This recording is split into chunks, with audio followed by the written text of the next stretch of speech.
best illustration of this anxiety I see is, and I know I'm going to step on some of your toes here, but it's the stick figures on the back of your minivans. You notice how those are always smaller than mom and dad?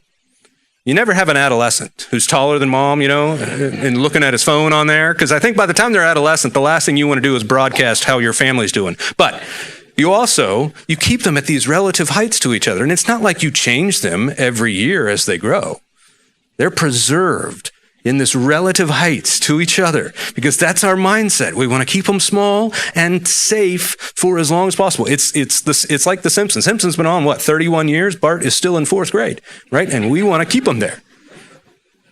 But what I told you, that mind of their own thing is not just the most frustrating, it's also the most freeing.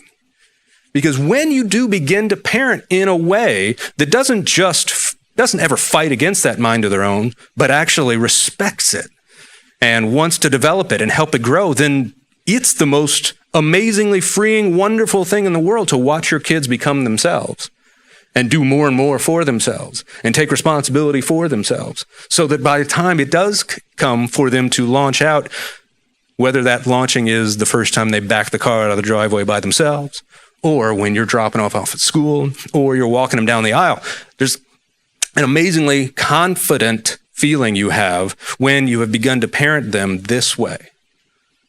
The way that we're going to talk about. The way that respects them as a separate human being.